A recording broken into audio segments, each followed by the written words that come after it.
കർത്താവിൻ്റെ അതിപരിശുദ്ധമായ നാമം ഇന്ന് പകൽക്കാലവും മഹത്വപ്പെടുമാറാകട്ടെ.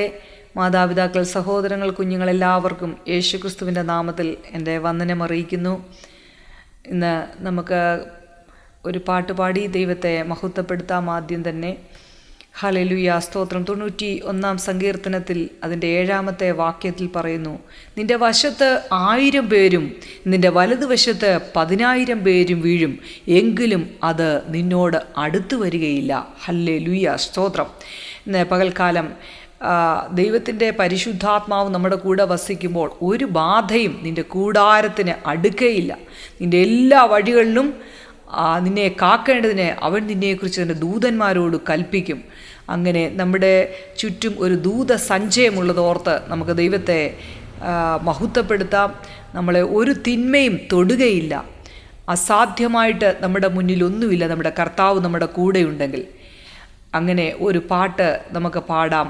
1000 വീണാലും എന്ന ഒരു പാട്ട് നമുക്ക് ചേർന്ന് പാടി ദൈവത്തെ മഹത്വപ്പെടുത്താം. 1000 വീണാലും 10,000 വീണാലും വലയമായി നിന്നെന്നെ കാത്തിടുവാൻ ദൈവദൂതന്മാരുണ്ടരികിൽ. അസാധ്യമായി എനിക്കൊന്നുമില്ലല്ലോ, സർവശക്തനാം ദൈവമെൻ്റെ കൂടെയുണ്ടല്ലോ. സകലവും ഇന്നെനിക്കു സാധ്യമാകുവാൻ എൻ്റെ യേശുവിൻ്റെ അത്ഭുതമാം നാമമുണ്ടല്ലോ. 1000 വീണാലും 10,000 വീണാലും വലയമായി നിന്നെന്നെ കാത്തിടുവാൻ ദൈവദൂതന്മാരുണ്ടരികിൽ. ആയുധങ്ങൾ ഫലിക്കയില്ല, ഒരു തോൽവിയും ഇനി വരികയില്ല. എന്നെ ശക്തനായി മാറ്റിടുവാൻ ആത്മബലമെൻ്റെ ഉള്ളിലുള്ളതാ. അസാധ്യമായി എനിക്കൊന്നുമില്ലല്ലോ, സർവശക്തനാം ദൈവമെൻ്റെ കൂടെയുണ്ടല്ലോ. സകലവും ഇന്നെനിക്കു സാധ്യമാകുവാൻ എൻ്റെ യേശുവിൻ്റെ അത്ഭുതമാം നാമമുണ്ടല്ലോ. 1000 വീണാലും 10,000 വീണാലും വലയമായി നിന്നെന്നെ കാത്തിടുവാൻ ദൈവദൂതന്മാരുണ്ടരികിൽ. തിന്മയൊന്നും വരികയില്ല, എല്ലാം നന്മയായി തീർന്നിടുമേ. ബാധയൊന്നും അടുക്കയില്ല, എൻ്റെ ഭവനത്തിൽ ദൈവമുണ്ടെന്നും. അസാധ്യമായി എനിക്കൊന്നുമില്ലല്ലോ, സർവശക്തനാം ദൈവമെൻ്റെ കൂടെയുണ്ടല്ലോ. സകലവും ഇന്നെനിക്കു സാധ്യമാകുവാൻ എൻ്റെ യേശുവിൻ്റെ അത്ഭുതമാം നാമമുണ്ടല്ലോ. അസാധ്യമായി എനിക്കൊന്നുമില്ലല്ലോ, സർവശക്തനാം ദൈവമെൻ്റെ കൂടെയുണ്ടല്ലോ. സകലവും ഇന്നെനിക്കു സാധ്യമാകുവാൻ എൻ്റെ യേശുവിൻ്റെ അത്ഭുതമാം നാമമുണ്ടല്ലോ. സകലവും ഇന്നെനിക്കു സാധ്യമാകുവാൻ എൻ്റെ യേശുവിൻ്റെ അത്ഭുതമാം നാമമുണ്ടല്ലോ. സകലവും ഇന്നെനിക്കു സാധ്യമാകുവാൻ എൻ്റെ യേശുവിൻ്റെ അത്ഭുതമാം നാമമുണ്ടല്ലോ. കർത്താവിൻ്റെ അതിപരിശുദ്ധമായ നാമം പിന്നെയും മഹത്വപ്പെടുമാറാകട്ടെ. നമ്മളെ വിശുദ്ധ മത്തായി എഴുതിയ സുവിശേഷം 24-ഉം 25-ഉം അധ്യായമാണ് പഠിച്ചുകൊണ്ടിരിക്കുന്നത്. 24-ാം അധ്യായം നമ്മൾ പഠിച്ചു കഴിഞ്ഞു.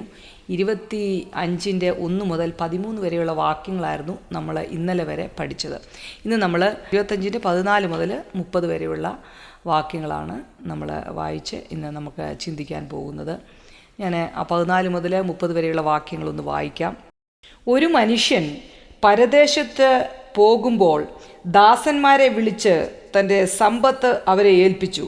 ഒരുവന് 5 താലന്ത്, ഒരുവന് 2, ഒരുവന് 1, ഇങ്ങനെ ഓരോരുത്തന് അവനവൻ്റെ പ്രാപ്തി പോലെ കൊടുത്തു. യാത്ര പുറപ്പെട്ടു. 5 താലന്ത് ലഭിച്ചവൻ ഉടനെ ചെന്ന് വ്യാപാരം ചെയ്തു, വേറെ 5 താലന്ത് സമ്പാദിച്ചു. അങ്ങനെ തന്നെ 2 താലന്ത് ലഭിച്ചവൻ വേറെ 2 നേടി. 1 ലഭിച്ചവനോ പോയി നിലത്ത് ഒരു കുഴി കുഴിച്ച് യജമാനൻ്റെ ദ്രവ്യം മറച്ചു വെച്ചു. വളരെ കാലം കഴിഞ്ഞ ശേഷം ആ ദാസന്മാരുടെ യജമാനൻ വന്ന് അവരുമായി കണക്ക് തീർത്തു. 5 താലന്ത് ലഭിച്ചവൻ അടുക്ക വന്ന് വേറെ 5 കൂടെ കൊണ്ടുവന്നു. യജമാനെ, 5 താലന്തല്ലോ എന്നെ ഏൽപ്പിച്ചത്, ഞാൻ 5 താലന്ത് കൂടെ നേടിയിരിക്കുന്നു എന്ന് പറഞ്ഞു.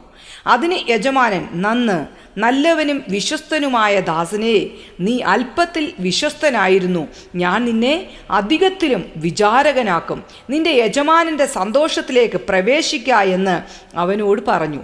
2 താലന്ത് ലഭിച്ചവനും അടുക്ക വന്ന്, യജമാനനെ, 2 താലന്തല്ലോ എന്നെ ഏൽപ്പിച്ചത്, ഞാൻ 2 താലന്ത് കൂടെ നേടിയിരിക്കുന്നു എന്ന് പറഞ്ഞു.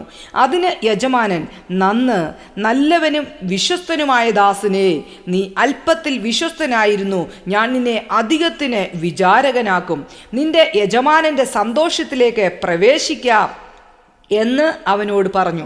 1 താലന്ത് ലഭിച്ചവനും അടുക്ക വന്ന്, യജമാനെ, നീ വിതയ്ക്കാത്തടത്ത് നിന്ന് കൊയ്യുകയും വിതറാത്തടത്ത് നിന്ന് ചേർക്കുകയും ചെയ്യുന്ന കഠിന മനുഷ്യൻ എന്ന് ഞാൻ അറിഞ്ഞ് ഭയപ്പെട്ടു ചെന്ന് നിന്റെ താലന്ത് നിലത്ത് മറച്ചു വെച്ചു, നിന്റേത് ഇതാ, എടുത്തുകൊള്ളുക എന്ന് പറഞ്ഞു.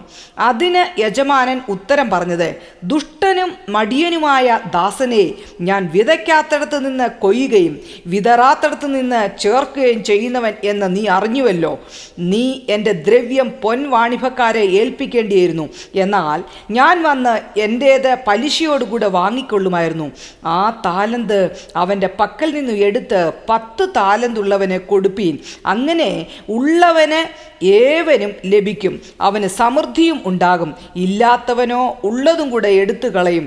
എന്നാൽ കൊള്ളരുതാത്ത ദാസനെ ഏറ്റവും പുറത്തുള്ള ഇരുട്ടിലേക്ക് തള്ളിക്കളവീൻ, അവിടെ കരച്ചിലും പല്ലുകടിയും ഉണ്ടാകും. ഹല്ലേലൂയ, സ്തോത്രം. ഇന്ന് നമ്മൾ പഠിക്കുന്നത് ഒരു പ്രയോജനമില്ലാത്ത ദാസനെക്കുറിച്ചാണ്. പ്രയോജനമില്ലാത്ത ദാസനെക്കുറിച്ചാണ് നമ്മളിന്ന് പഠിക്കുന്നത്. അതായത് അളവില്ലാത്ത വിധം ക്ഷമയും കരുണയും ചൊരിയുന്ന അത്ഭുതവാനായ പിതാവാം ദൈവത്തിൻ്റെ ആഴമേറിയ കരുതൽ അവിശ്വസനീയമാണ്. അത് നമ്മെ എന്നും അതിശയിപ്പിക്കുന്നതുമാണ്. ഇക്കാര്യം തിരുവചനം ആവർത്തിച്ച് ഉറപ്പാക്കുന്നുണ്ട്.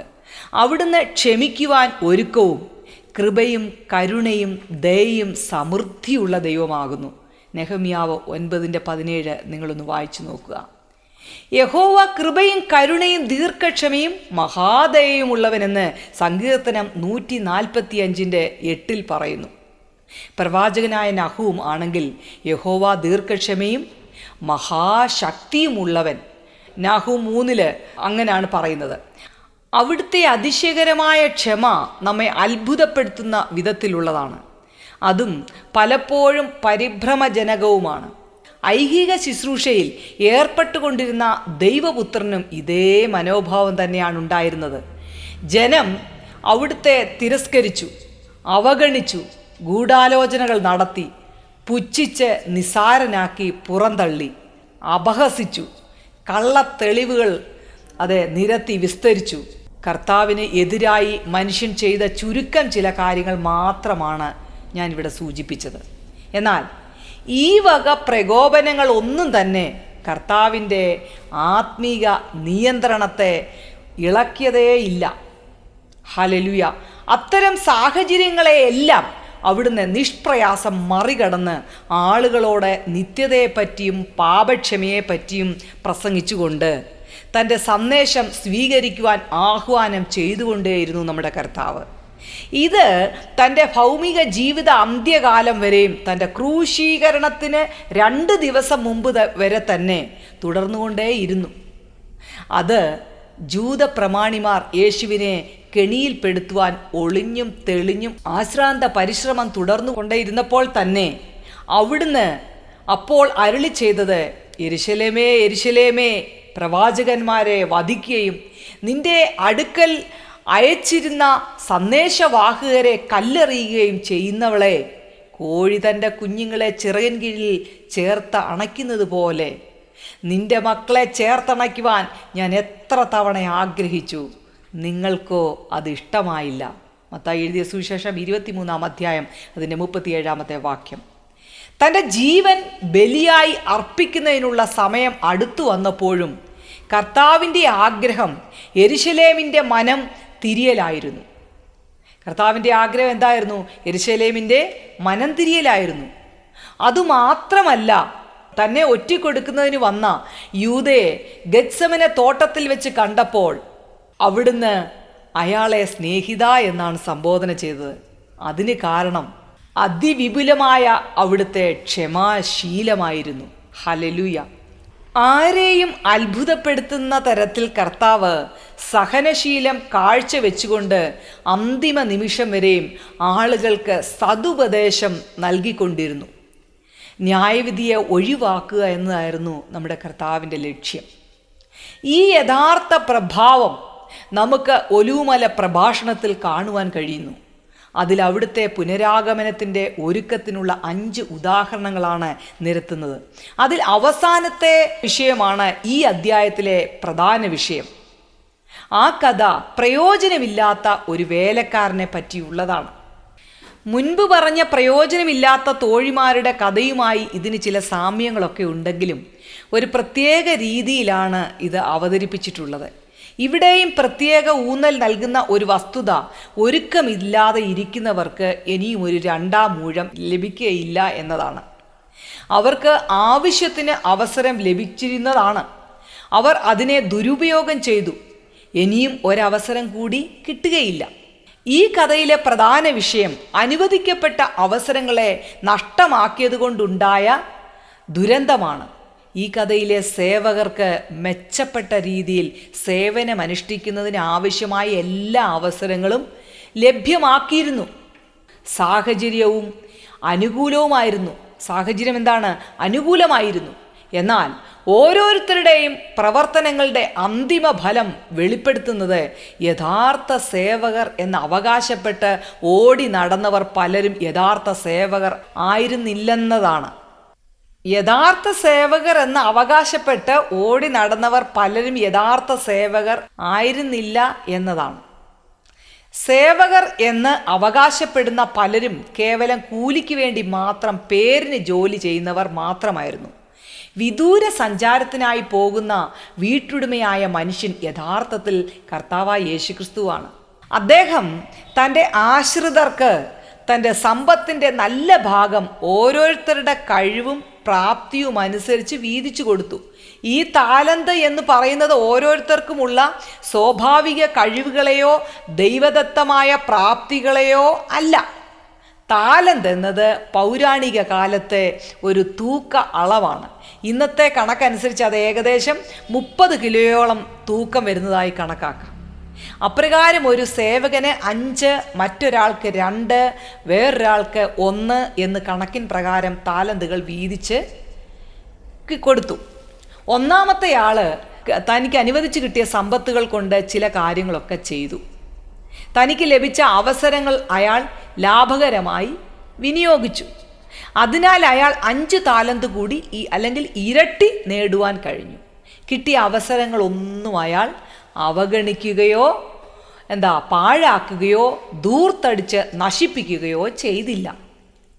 രണ്ടാമത്തെ സേവകനും ആദ്യത്തെ ആളിൻ്റെ പാത തന്നെ പിന്തുടർന്ന് വളരെ നേട്ടങ്ങൾ കൊയ്തു കൊടുത്തു. അയാൾക്ക് ആദ്യത്തെ ആളിന് ലഭിച്ച അവസരങ്ങളുടെ പകുതി പോലും ലഭിച്ചിരുന്നില്ല. എങ്കിലും അദ്ദേഹം കിട്ടിയ അവസരങ്ങളെല്ലാം നല്ലതുപോലെ പ്രയോജനകരമായി ചെലവഴിച്ച് ഇരട്ടി സമ്പാദിച്ചു. എന്നാൽ മൂന്നാമൻ തികച്ചും വ്യത്യസ്തനായിരുന്നു. അദ്ദേഹം 1 താലന്ത് വെള്ളി ലഭിച്ചിരുന്നു. എന്നാൽ അദ്ദേഹം മണ്ണിൽ ഒരു കുഴി തുരന്ന് അത് പൂഴ്ത്തി വെച്ചു. അയാൾ അത് ദുരുപയോഗം ചെയ്തു. അയാൾക്ക് കിട്ടിയത് ഒരു ഭാരിച്ച സമ്പത്ത് തന്നെയായിരുന്നു. കർത്താവ് സൂചിപ്പിക്കുന്നത് ഇയാളുടെ പക്കൽ നിരവധി അവസരങ്ങൾ ഉണ്ടായിരുന്നുവെന്നാണ്. അത് 1 താലന്ത് മാത്രമായിരുന്നുവെങ്കിലും അതിൽ വിപുലമായ അവസരങ്ങൾ ഉണ്ടായിരുന്നു. എന്നാൽ ആ മനുഷ്യൻ അതിനെ ഉപകാരപ്രദമായ യാതൊരു കാര്യത്തിനു വേണ്ടി ചെലവഴിച്ചില്ല. അയാൾ അത് തറയിൽ കുഴി കുഴിച്ച് കുഴിയിൽ ഇട്ടു. യജമാന്റെ സമ്പത്ത് മറച്ചു വെച്ചു. ആ വീട്ടുടമ മടങ്ങി വന്നത് ഏറെ കാലത്തിന് ശേഷമാണ് എന്ന് കർത്താവ് പറയുന്നതിൽ നിന്നും അവിടെ മറ്റൊരു പ്രധാന വസ്തുതയിലേക്ക് വിരൽ ചൂണ്ടുന്നത് കാണാൻ പറ്റുന്നുണ്ട്. കാരണം അവിടുത്തെ ജനനത്തിനും ആദ്യ പ്രത്യക്ഷതയ്ക്കും വീണ്ടും വരവിനും ഇടയിലൊരു ദീർഘകാല ഇടവേള ഉണ്ടാകുമെന്നത് സൂചിപ്പിക്കുന്നു. ഈ സുദീർഘ കാലയളവിൽ അനേകരും തങ്ങളുടെ ദൗത്യം മറന്നുപോകുന്നതാണ്. യേശുക്രിസ്തു ഇനി ഒരിക്കലും മടങ്ങി വരികയില്ല എന്ന് അവർ കരുതുന്നു. യേശുക്രിസ്തു ഇനി വളരെയധികം നാളുകൾക്ക് ശേഷമേ വരികയുള്ളൂ എന്നോ ഇനി ഒരിക്കലും വരികയില്ലെന്നോ കരുതുന്നവർക്കുള്ള മുന്നറിയിപ്പാണ് അവിടുന്ന് തെളിവായ ഈ കഥയിൽ കൂടി നൽകുന്നത്. മനുഷ്യരുടെ ചിന്താഗതികൾ എന്തൊക്കെയാണെന്ന് കർത്താവിന് നല്ല നിശ്ചയമുണ്ട്. ആളുകൾ എപ്രകാരമാണ് ചിന്തിക്കുന്നതെന്നും അവലോകനം നടത്തുന്നത് എന്താണെന്നും അവിടുത്തേക്ക് അറിവുണ്ട്. അതിനാൽ ആരോടും ഒരു വിധേയത്വമില്ലാതെ സർവതന്ത്ര സ്വാതന്ത്ര്യമായി ജീവിക്കാമെന്ന് ആളുകൾ കരുതുമെന്നും ദൈവത്തെ പറ്റിയോ ന്യായവിധിയെ പറ്റിയോ ധാർമ്മിക ഉത്തരവാദിത്വത്തെ പറ്റിയോ ചിന്തിക്കുവാനുള്ള സാധ്യത വിരളമാണെന്നും കർത്താവിനറിയാം. എന്നാൽ ഈ കഥയിലെ നായകൻ മടങ്ങി വരിക തന്നെ ചെയ്തു. അദ്ദേഹം വന്ന് ഓരോ വ്യക്തികളുടെയും കണക്കുകൾ പരിശോധിച്ച് തീർപ്പാക്കി. അതിനർത്ഥം നമ്മുടെ കർത്താവ് മടങ്ങി വരുമ്പോൾ നിശ്ചയമായും ഒരു കണക്കെടുപ്പ് നടത്തുമെന്നാണ്. ഒന്നാമത്തെ വേലക്കാരന് തൻ്റെ വിശ്വസ്തത തെളിയിക്കുന്നതിന് മതിയായ കാരണങ്ങൾ ഉണ്ടായിരുന്നു. അദ്ദേഹം തൻ്റെ യജമാനൻ ഏൽപ്പിച്ച നിയോഗം അദ്ദേഹം ശ്രേഷ്ഠമായ രീതിയിൽ പൂർത്തീകരിച്ചു. അയാൾ അതിനെ അവഗണിക്കുകയോ അപലപിക്കുകയോ പാഴാക്കുകയോ ചെയ്തില്ല. ഇന്നും ഇതുപോലെ ചെയ്യുന്ന ധാരാളം പേരുണ്ട്. ചിലർക്ക് കർത്താവ് നൽകിയ അവസരങ്ങളോട് യാതൊരു പ്രതിബദ്ധതയും ഉണ്ടായിരിക്കുകയില്ല. അവരതൊക്കെ പാടെ തിരസ്കരിച്ചുകൊണ്ട് തങ്ങളുടെ സ്വാർത്ഥ താല്പര്യമനുസരിച്ച് ജീവിച്ചു വരുന്നു. അവരൊരിക്കലും ഒന്നാം സ്ഥാനത്തെത്തുവാൻ കഴിയുന്നില്ല. എന്നാൽ തൻ്റെ ദൗത്യം വിജയകരമായി പൂർത്തീകരിച്ച ഒന്നാം സേവകൻ യജമാനന് പ്രീതിക്ക് പാത്രമാകുന്നു. അദ്ദേഹത്തിൻ്റെ സന്തോഷത്തിൽ പങ്കാളിയാകുന്നു. കാരണം അദ്ദേഹം യഥാർത്ഥ സേവകന്റെ ഭാഗം ഭംഗിയായി ചെയ്ത് പ്രവൃത്തി തെളിയിച്ചവനാണ്. ആ ആൾ കേവലം പേരിനൊരു വേലക്കാരൻ മാത്രമായിരുന്നില്ലല്ലോ. രണ്ടാമത്തെ വേലക്കാരനും അത്രയും അധികം താലന്തുകളൊന്നും തന്നെ നൽകപ്പെട്ടിരുന്നില്ല. ആദ്യത്തെ ആളിന് കിട്ടിയതുപോലെ ആ ആൾക്കും ധാരാളം അവസരങ്ങളൊന്നും ലഭിച്ചിട്ടില്ല. എന്നാൽ തനിക്ക് ലഭിച്ച പരിമിതമായ സാഹചര്യത്തിൽ അദ്ദേഹം പരമാവധി അവസരങ്ങൾ പ്രയോജനകരമായി ഉപയോഗിച്ചു. തൻ്റെ കർത്തവ്യത്തിൽ അദ്ദേഹം ഒരു കുറവും വരുത്തിയില്ല. അതിനാൽ ആദ്യത്തെ സേവകന് ലഭിച്ച അതേ പരിഗണനയും പ്രശംസയും രണ്ടാമനും കിട്ടി.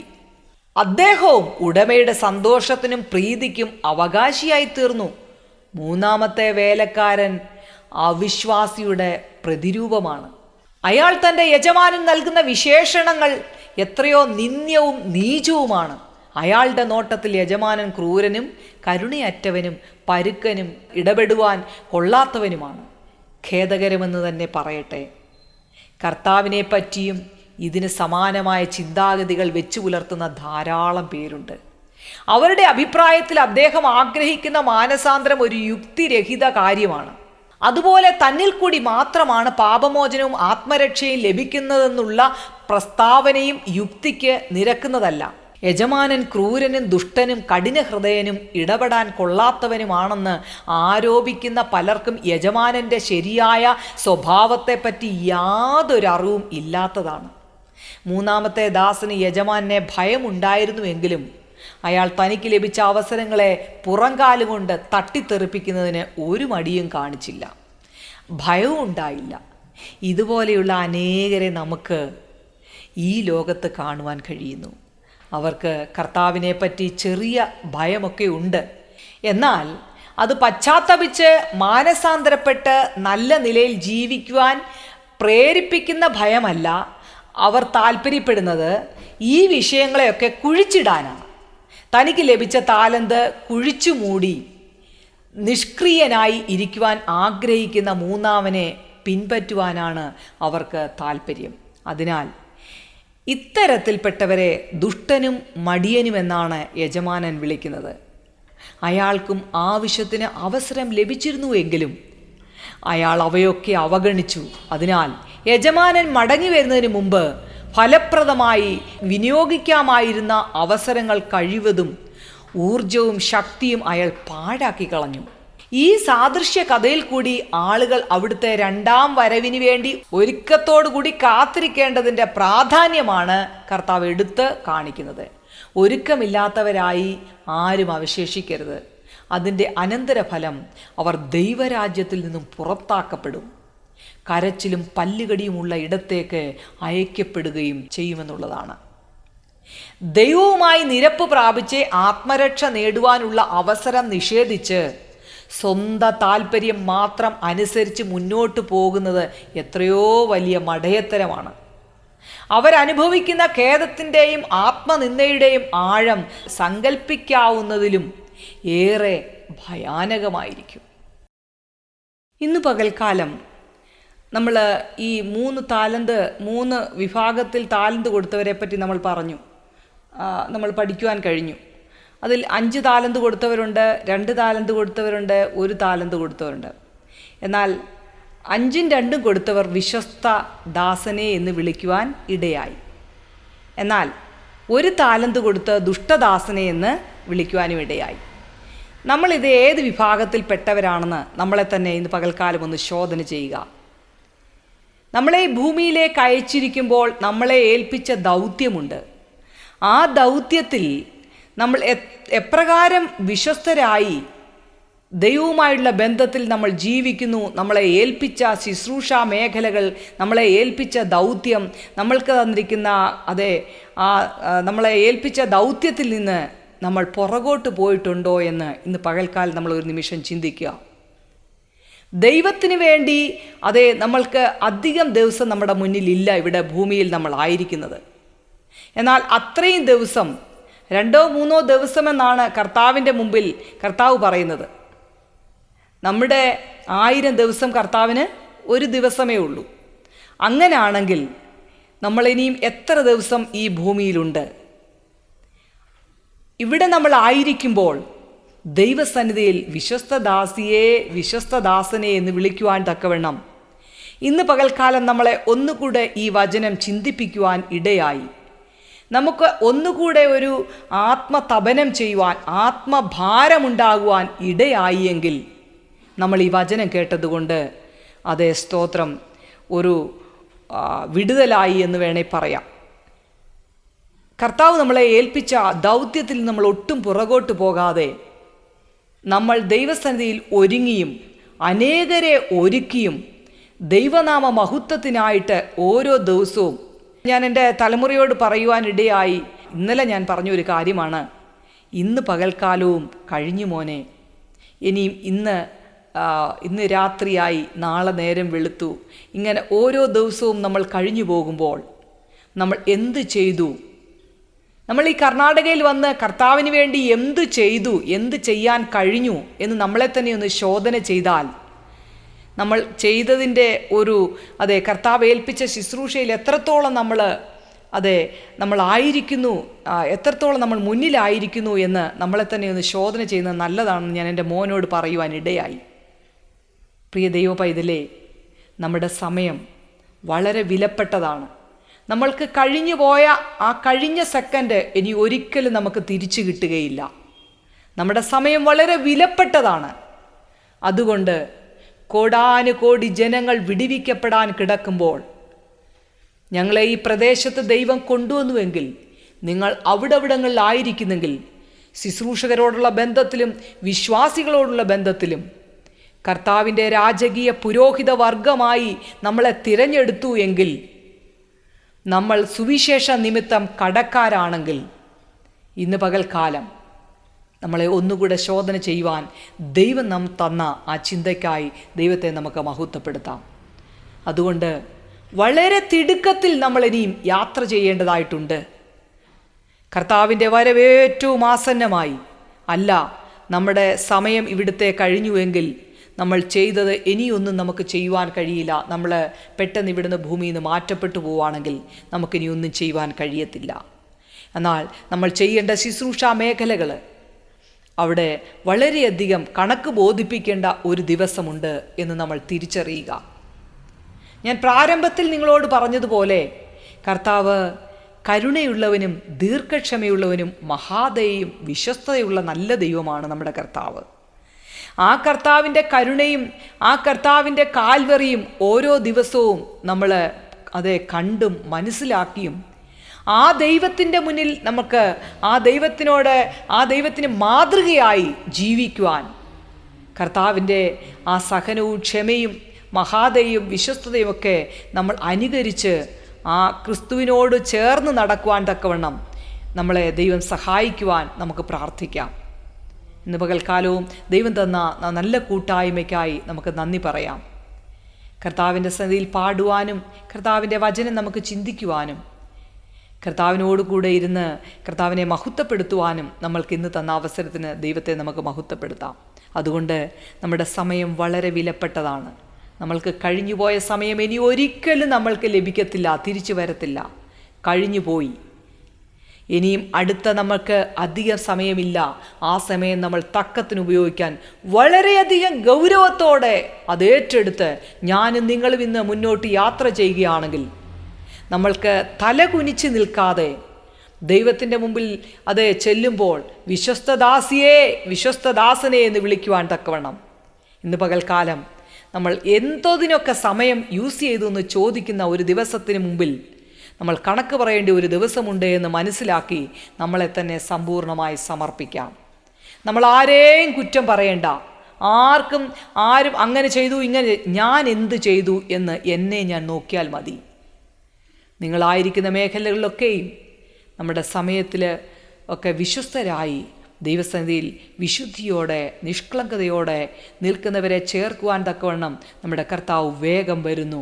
അതുകൊണ്ട് ആ കർത്താവിനെ ആ കർത്താവിനോടുകൂടെ നമുക്ക് പോകണം. അതിനായി നമുക്ക് ഒരുക്കാം മറ്റുള്ളവരെ. ഇന്ന് പകൽക്കാലം പ്രാർത്ഥിക്കുവാൻ ആവശ്യപ്പെട്ട മക്കളെയൊക്കെ ഓർത്ത് നമുക്ക് പ്രാർത്ഥിക്കാം. ഇന്നും കമൻറ്റ് ബോക്സിൽ പലരും പ്രാർത്ഥിക്കുവാൻ ആവശ്യപ്പെട്ടു. അപ്പോൾ തന്നെ ഫോൺ കോളിൽ കൂടിയൊക്കെ പ്രാർത്ഥിക്കുവാൻ ആവശ്യപ്പെട്ട ദൈവ മക്കൾക്ക് വേണ്ടി നമുക്ക് പ്രാർത്ഥിക്കാം. ഞാൻ പ്രാർത്ഥിക്കുമ്പോൾ നിങ്ങളും എന്നോടൊപ്പം കണ്ണടച്ച് ദൈവത്തെ മഹത്വപ്പെടുത്തുമ്പോൾ നമ്മൾ ഒരുമിച്ച് ഒരു മനസ്സോടാണ് പ്രാർത്ഥിക്കുന്നത്. നമുക്ക് ഒരുമിച്ച് നമ്മുടെ കർത്താവിനെ കർത്താവിനോട് നമ്മുടെ കർത്താവിനോട് നമ്മൾ സംസാരിക്കുകയാണ്. പ്രാർത്ഥിക്കുക എന്ന് പറയുന്നത് നമ്മുടെ കർത്താവിനോട് നമ്മുടെ കാര്യങ്ങളെ പറയുകയാണ്. അങ്ങനെ നമുക്ക് നമ്മുടെ കർത്താവിനോട് നമ്മുടെ ആവശ്യങ്ങളെ സ്തോത്രത്തോടെ ഏൽപ്പിച്ചു കൊടുക്കാം. നമുക്ക് പ്രാർത്ഥിക്കാം. പരിശുദ്ധനെ, ഞങ്ങളെ ഒരുമിച്ച് അങ്ങയുടെ കരങ്ങളിൽ ഏൽപ്പിക്കുന്ന പിതാവേ, ഇന്ന് കേൾക്കപ്പെട്ട വചനത്തിന് മുന്നിൽ ഞങ്ങളെ സമ്പൂർണ്ണമായി സമർപ്പിക്കുന്ന കർത്താവേ, കഴിഞ്ഞുപോയ ഒരു നിമിഷം ഇനിയും തിരിച്ചു വരികത്തില്ലെന്ന് ഞങ്ങൾക്ക് നന്നായി അറിയാം കർത്താവേ. ഞങ്ങളെ അതൊന്നുകൂടെ നീ ഓർമ്മിപ്പിച്ചല്ലോ കർത്താവേ. അത് വളരെ ഗൗരവമായി ഏറ്റെടുത്ത് ഒരു നിമിഷം ഞങ്ങൾ കളയാതെ എൻ്റെ കർത്താവിന് വേണ്ടി അധികം സമയം ഉപയോഗിക്കുവാൻ തക്കവണ്ണം സമയം തക്കത്തിന് ഉപയോഗിക്കുവാൻ ഞങ്ങളെ ശക്തരാക്കണമെന്ന് പ്രാർത്ഥിക്കുന്നു. ഹല്ലേലൂയ. ഞങ്ങളുടെ സമയങ്ങളെ പല വിധത്തിൽ ഞങ്ങളെ മെനക്കെടുത്തി പിശാച് ഓരോ തന്ത്രങ്ങൾ ഉപയോഗിച്ച് കർത്താവെ ഓരോ വഴികൾ ഡൈവേർട്ട് ചെയ്ത് കൊണ്ടുപോകാതെ പരിശുദ്ധാത്മാവിന് വിധേയപ്പെട്ട് അപ്പൻ്റെ ഇഷ്ടം ചെയ്യുന്ന ശുശ്രൂഷക്കാരായി ഞങ്ങളെ നിർത്തണമേ എന്ന് ഞങ്ങൾ ഒരുമിച്ച് സ്തോത്രം ചെയ്ത് പ്രാർത്ഥിക്കുന്നു.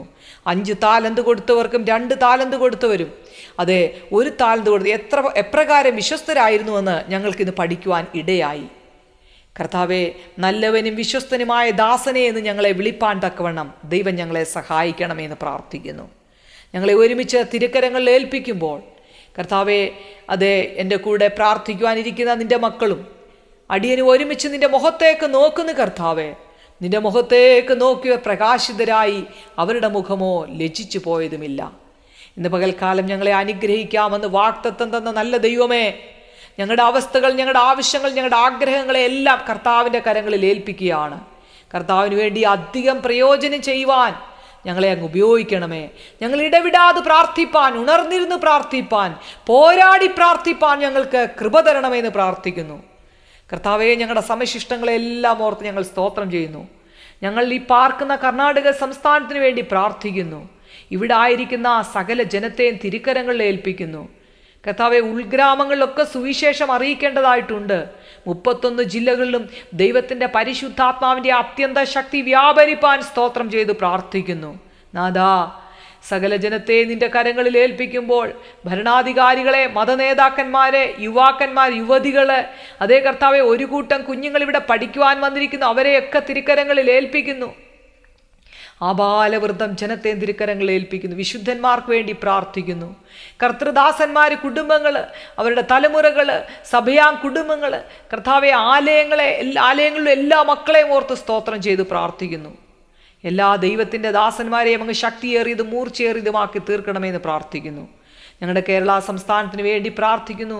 ദൈവത്തിൻ്റെ കരുണ ആ ദേശത്തോടും തോന്നണമെന്ന് പ്രാർത്ഥിക്കുന്നു. ദൈവിക കൃപയാൽ ഞങ്ങളുടെ കർത്താവെ കേരള സംസ്ഥാനത്തോട് അങ്ങ് മനസ്സലിയണമെന്ന് പ്രാർത്ഥിക്കുന്നു. സകല ജനവും വിടുവിക്കപ്പെടുവാൻ ദൈവം സഹായിച്ചാട്ടെ. കർത്താവെ, ഇന്ത്യ മഹാരാജ്യത്തിന് വേണ്ടി പ്രാർത്ഥിക്കുന്നു. 28 സ്റ്റേറ്റിലും 9 കേന്ദ്രഭരണ പ്രദേശം ദൈവത്തിൻ്റെ പ്രവൃത്തി വെളിപ്പെടുവാൻ ഞങ്ങൾ അങ്ങയോട് സ്തോത്രം ചെയ്ത് പ്രാർത്ഥിക്കുന്നു. ജയിലറുകളിലൊക്കെ കിടക്കുന്ന കർത്തൃദാസന്മാർക്ക് വേണ്ടി ഞങ്ങൾ സ്തോത്രം ചെയ്ത് പ്രാർത്ഥിക്കുന്നു. ശക്തമായി ശുശ്രൂഷ ചെയ്തിട്ട് കർത്താവേ സ്തോത്രം, നിന്ദാപാത്രമായി പരിഹസിക്കപ്പെട്ട് ദുഷിക്കപ്പെട്ട് ഒറ്റപ്പെട്ട് കിടക്കുന്ന മക്കൾക്ക് വേണ്ടി ഞങ്ങൾ സ്തോത്രം ചെയ്ത് പ്രാർത്ഥിക്കും. കർത്താവ് നിമിത്തം നിന്ന ചുമക്കുന്ന നിന്റെ മക്കൾക്ക് വേണ്ടി പ്രാർത്ഥിക്കുന്നു.